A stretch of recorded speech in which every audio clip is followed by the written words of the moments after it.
सभी बच्चे खुश होंगे और अपनी पढ़ाई को बेहतरीन कर रहे होंगे।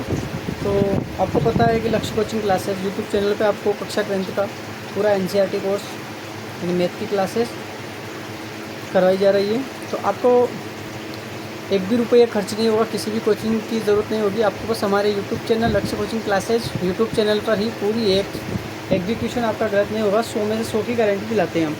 अगर आपको 100 में से 100 नंबर चाहिए, ठीक है, अगर आपको 100 में से 100 नंबर चाहिए तो आप अपने हमारे यूट्यूब चैनल लक्ष्य कोचिंग क्लासेज यूट्यूब चैनल को लाइक और सब्सक्राइब करें।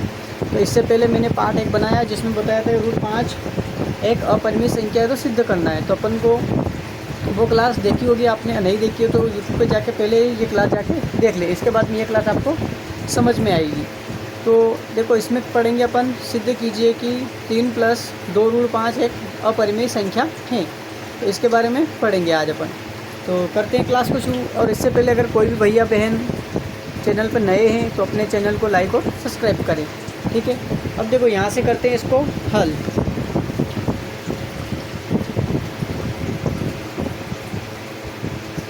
ठीक है, इसको करेंगे यहाँ से हल। सबसे पहले देखो क्या लिख रखा है इसमें, सिद्ध कीजिए कि किसको सिद्ध करना है, 3 + 2 रूट 5 क्या है, ये एक अपरिमेय संख्या है, ठीक है। तो यहाँ से देखो अपन इसको क्या, ये क्या है, एक अपरिमेय संख्या, क्या है, अपरिमेय संख्या। अब आपको पता है कि सबको पता है कि यह एक अपरिमेय संख्या है। अब अपन क्या करेंगे, इसको यहाँ से देखो माना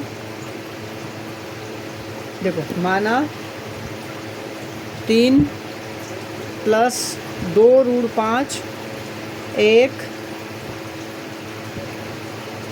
परिमेय संख्या है, ठीक है। सबसे पहले क्या करना है, माना 3 + 2 रूट 5 एक परिमेय संख्या है।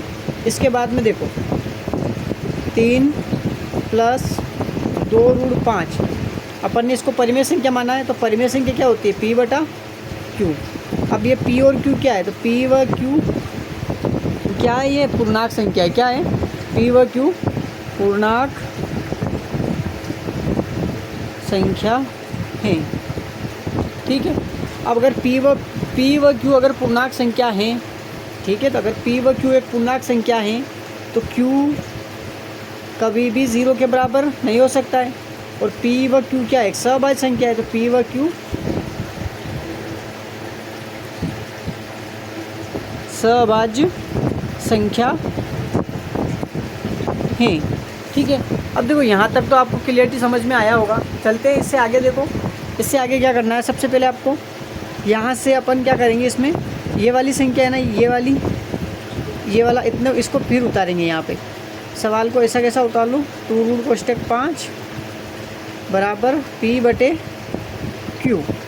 ये इतना आया होगा आपको समझ में। और मैं विश्वास दिलाता हूँ आपको कि आपको इस चैनल से 100 में से 100 लाने की, जिस बच्चे के मन में कि हम भी टॉपर बनना चाहते हैं तो उनके लिए ये चैनल बहुत ही लाभदायक है, ठीक है।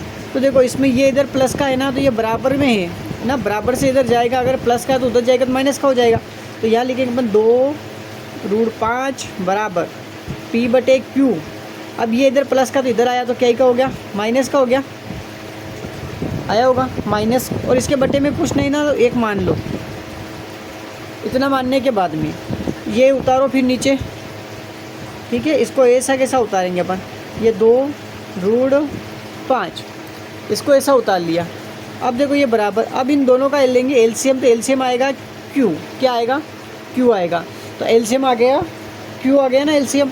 अब देखो Q से Q तो कट जाएगा, तो क्या बचेगा आपके पास यहाँ पर, P माइनस की जगह माइनस, 1 का भाग Q में देंगे तो Q आएगा, Q का गुणा 3 में करेंगे तो कितना आएगा, 3Q।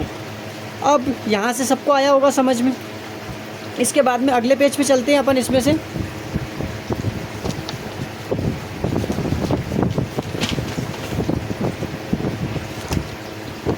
देखो अगला पेज क्या है, इसमें यहीं से करवा दूँगा ना। देखो अब यहाँ तक आ गए थे अपना, इसमें यही था ना,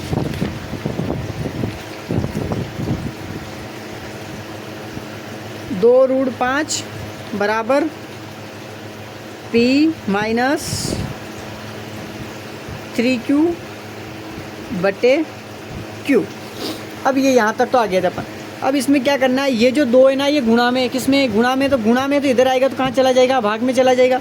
तो यहाँ से आएगा √5 बराबर p माइनस 3q बटे 2q, कितना आएगा, 2q आ जाएगा।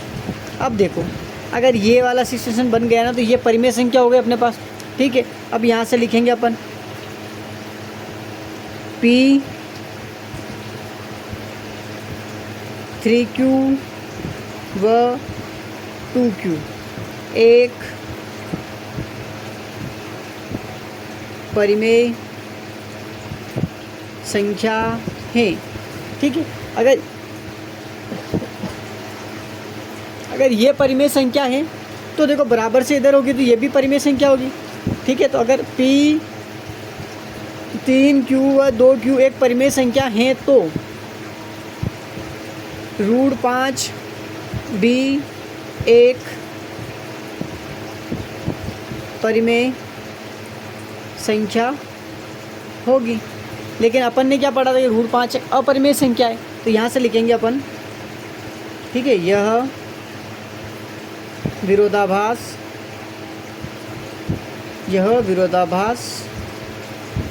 है तथ्य का कि यह विरोधाभास है तथ्य का कि √5 एक अपरिमेय संख्या है। क्या है ये, एक अपरिमेय संख्या है। तो अपन की क्या है, अपन ने क्या माना, इसको परिमेय माना था। तो यहाँ से लिखेंगे यह विरोधाभास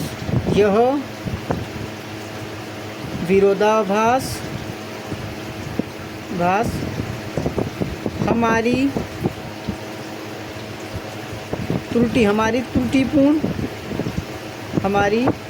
त्रुटिपूर्ण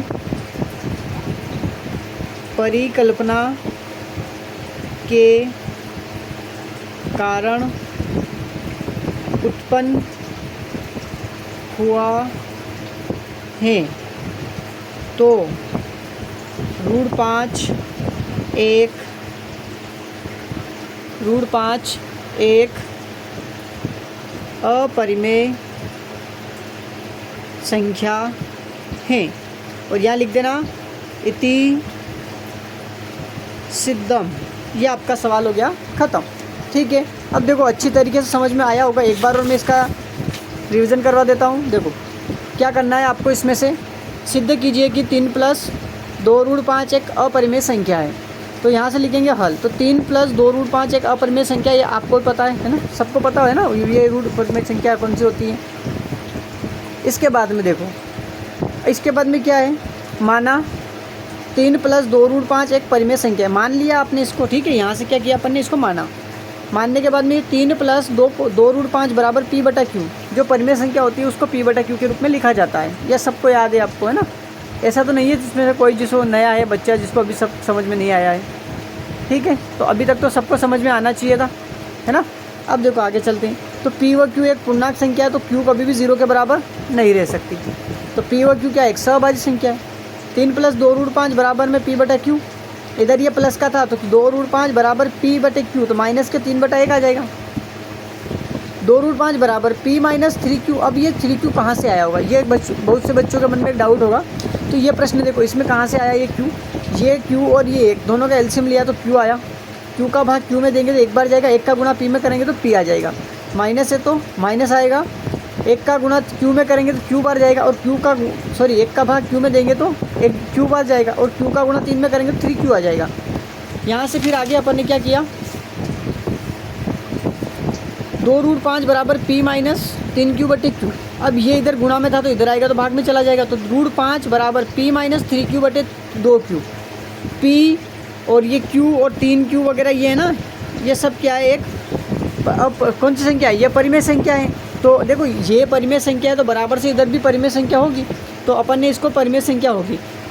तो √5 भी एक परिमेय संख्या है, लेकिन यह विरोधाभास है तथ्य का कि √5 तो एक अपरिमेय संख्या है। तो ये किसके कारण आया, ये हमारी विरोधाभास हमारी त्रुटिपूर्ण परिकल्पना के कारण उत्पन्न हुआ है। तो √5 एक अपरिमेय संख्या है इति सिद्धम। ठीक है, तो मेरे को ऐसा विश्वास लगता है कि आप सभी को ये प्रश्न समझ में आया होगा। तो आपको पता है कि वास्तविक संख्या का पार्ट 2 था। ये पार्ट 2 आपको बहुत ही शानदार तरीके से समझ में आया होगा। अगर समझ में आया है तो चैनल को लाइक करें, सब्सक्राइब करें और अपने दोस्तों को शेयर करें। जय हिंद।